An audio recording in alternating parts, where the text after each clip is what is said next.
Hey everyone, welcome to my podcast, or welcome back if you've been here before. Pretty happy to have you here.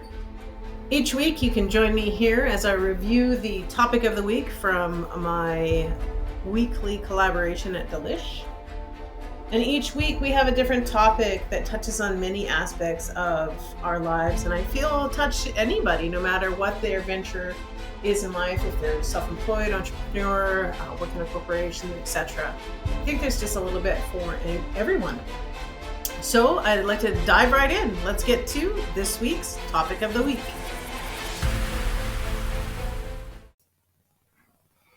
Welcome back. I don't know if you noticed, but I wasn't here last week because that week's topic was bookkeeping, taxes, and accounting. So there really wasn't a whole lot to talk about on the podcast. It was a great conversation that week, though. We had a bookkeeper and a lawyer in place. So there's lots of conversations around just what you can and can't do as an entrepreneur or self-employed, or even like home office stuff. So yeah, it was really great chat, but I didn't podcast about it. But this week, however, we talked about read more to improve your life. I actually listened to another podcast, the Skinny Confidential, him and her podcast. And Michael Bosstick, I believe is the name, Michael Bosstick, was kind of a solo podcast that did. He was talking about this topic, and I thought it was very interesting and something that would be good to chat about with the group. So for him, he talked about how read often and consistently, and your life will be better. You'll think better. Read to get out of your head and into someone else's words that they thought and put to paper. Takes you out of how you think and into someone else's perspective. You learn new vocabulary, etc. And actually, he talked about actually reading a book and not just listening to audiobooks, simply because the focus that you need to read is different than what you need to listen. And it makes perfect sense because when I listen to an audiobook, it's often when I'm driving. So clearly, I don't have my full focus on what I'm trying to absorb. I obviously should be concentrating on driving. And I'll often find myself, if I'm listening to an audiobook, that, they'll have, especially if it's a self-help or personal development type book, they'll have notes to say, okay, now do this exercise, or what do you think about this? And of course, when you're driving, you can't think that through, right? And I'll often find that I'll do 2-3 chapters because I'm on a long road trip. So you're not really absorbing the content in that regard.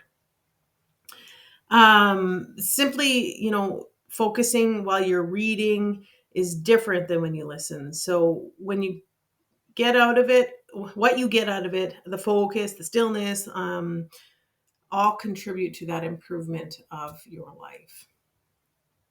There are different, he also talked about like 3 styles of books that he reads. So he'll have like on the go at one time, a self-development type book, a biography, and then some sort of crime mystery book. And interestingly, him and I align a lot in that regard. I don't do the biography, but I always have some sort of self-help improvement type book. And then I read true crime, sorry, not true crime, drama, crime, mystery type books. I like James Patterson, Jeffrey Deaver, David Baldacci. These are the types of books that I like to read that aren't the self-help books.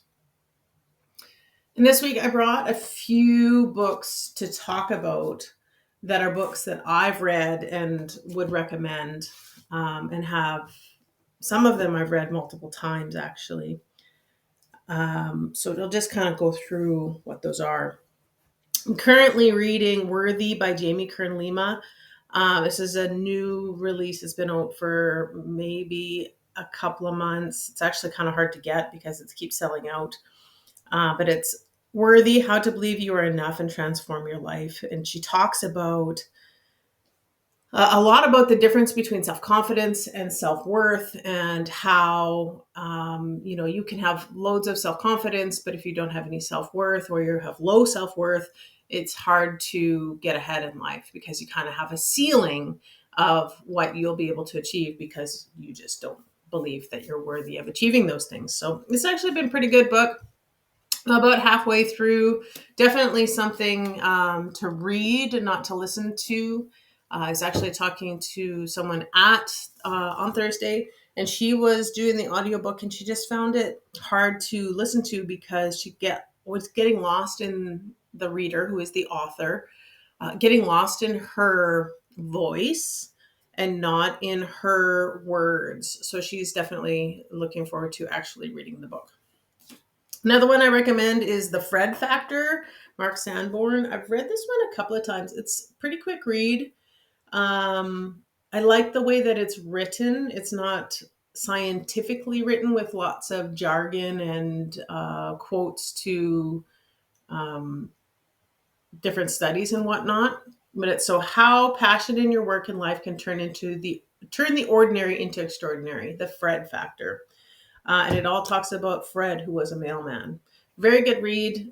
Again, pretty quick. Definitely recommend it. I've read it a couple of times. And then next was The Go-Giver, a little story about a powerful business idea. It's by Bob Burg and John David Mann. Definitely recommend this one as well. I've read it at least 2 times. Again, it's kind of a quick read, so easy to get through. But it talks about how giving will actually advance your life instead of worrying about the receiving in return, I guess is probably the best way to put it. And then Brene Brown, I have Daring Greatly. There are others that she has that I think would also be equally impactful. Yeah, definitely lots of little nuggets out of that one. And then lastly, The Miracle Morning. The Not So Obvious Secret Guaranteed to Transfer Your Life Before 8 a.m. by Hal Elrod.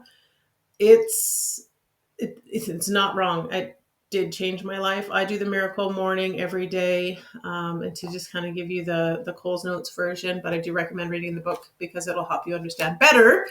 You do what's called savers. So you do silence, affirmations, visualizations, exercise, reading, and scribing or journaling every morning. And I have been doing this for 9 months now, and it's made a huge impact on how my day goes. I wake up with a little bit more purpose. I'm definitely more focused, and it really doesn't take that long. Like, I'm out of bed at 6:20, get dressed, grab a coffee, come to my office and start my savers. And I am usually done by about 10 after 7. So a little less than an hour. It depends. Sometimes it's a little longer. Depends on how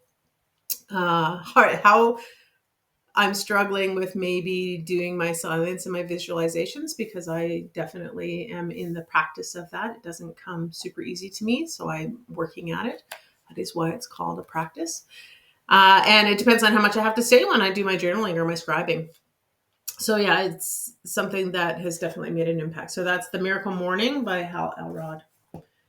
We talked quite a bit this week about like podcasts and audiobooks versus paper book, even versus Kindle. So obviously, like many of us kind of have a combination of all 3 of those.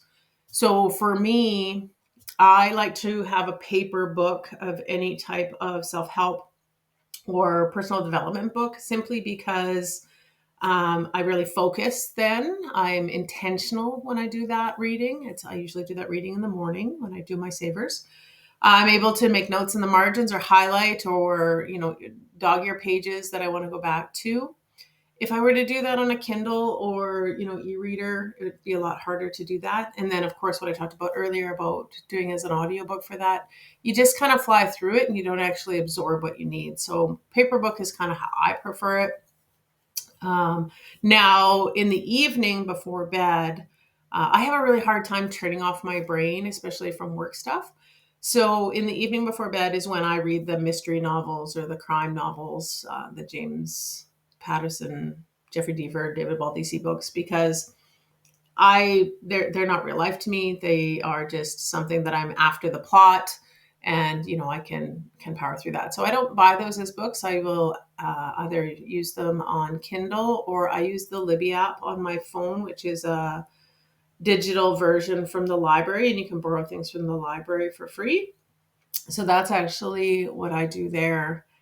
And one of our guests, one of our members actually, this week talked about how when you listen to the audio version of things, it's kind of like when they put the book to movie, doesn't really translate the way that you read it, and that's why a lot of people don't like movies that are made from books that they've read, because they just, it doesn't translate to how they had the envision in their head. Like the person didn't look the way they thought or didn't sound the way they thought. So sometimes an audiobook will also do that, where it's a little harder to get into it and use your imagination and build that in your mind, because that's a real part of how reading can improve your life. So obviously I am a reader. I wasn't a reader as a child. I actually, frankly, really struggled with reading.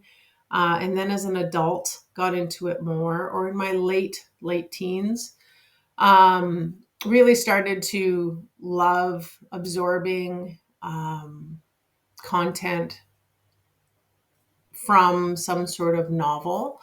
And it's only been in probably the last 3 or 4 years that I've really started to dive into the self-help and personal development space. Really heavy, probably in the last 2 years.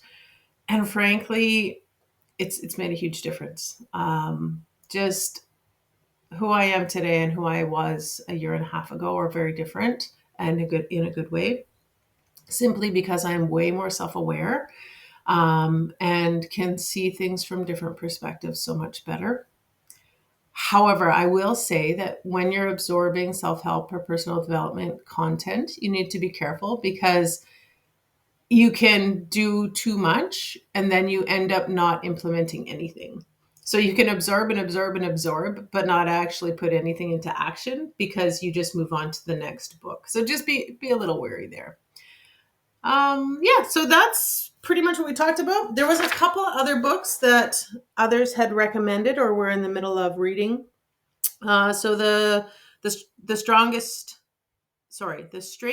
Secret, Earl Nightingale, was one that was recommended. Talking to Strangers, Malcolm Gladwell. And then from a biography, Green Light, Matthew McConaughey, was another one that was recommended. So yeah, lots of options, lots of suggestions for anybody. Obviously, when you read these books, you get out of it what you get out of it.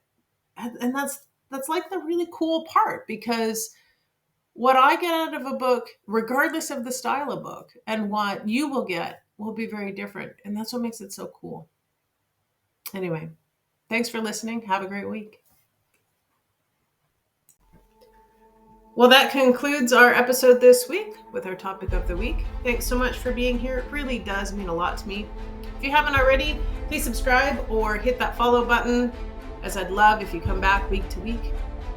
If you want to find more about me, you can find me on Instagram at RhondaLavoie_tough, on my website at theurbanfarmhousesaskatoon.com, and on Facebook at The Urban Farmhouse Saskatoon. Reach out anytime. I'd love to hear from you.